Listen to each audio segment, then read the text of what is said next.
எண்ணெய் விநியோகத்தில் ஏற்பட்டுள்ள தட்டுப்பாட்டை தவிர்ப்பதற்காக சர்வதேச எரிசக்தி முகவர் நிலையத்தின் 32 உறுப்பு நாடுகள் இணைந்து தங்களது கையிருப்பில் இருந்து 400 மில்லியன் பீப்பாய் எண்ணெயை விநியோகிப்பதற்கு இணக்கம் தெரிவித்துள்ளது. தேவை ஏற்படின் மேலதிக எண்ணெய் இருப்புகளை வெளியிட தயாராக உள்ளதாகவும் அவர்கள் வலியுறுத்தியுள்ளனர்.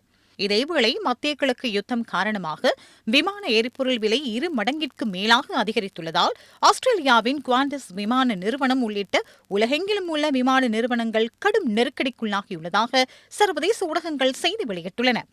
எரிபொருள் செலவு அதிகரிப்பு காரணமாக குவாண்டாஸ் நிறுவனம் தமது விமான கட்டணங்களை உயர்த்தியுள்ளதுடன் அதிக விமானங்கள் பயணிக்கும் ஐரோப்பிய விமான பாதை தொடர்பில் கூடுதல் கவனம் செலுத்தியுள்ளது. எனினும் நேற்று உலக சந்தையில் மசகெண்ணெய் பீப்பாயொன்றின் விலை $100 தாண்டியதுடன் இன்றைய தினம் $100 விட குறைவாக காணப்பட்டது. இதேவேளை மத்திய கிழக்கில் நிலவும் போர் நிலைமையினால் ஹோர்முஸ் நீரிணை நீண்ட காலத்திற்கு முடக்கப்பட்டால் உலகம் முழுவதும் பாரிய உணவு நெருக்கடி ஏற்படக்கூடும் என ஐக்கிய நாடுகளின் உணவு மற்றும் விவசாய அமைப்பு எச்சரிக்கை விடுத்துள்ளது. உலகில் அதிக அளவில் பயன்படுத்தப்படும் யூரியா உர விநியோகத்தில் அரைவாசி பகுதி இந்த ஹோர்முஸ் நீரிணை ஊடாகவே ஏற்றுமதி செய்யப்படுகின்றது. எரிவாயு விநியோகம் தடைப்பட்டுள்ளதால் தற்போதும் வளைகுடா பிராந்தியத்தில் உள்ள பல உர உற்பத்தி தொழிற்சாலைகள் மூடப்பட்டுள்ளன.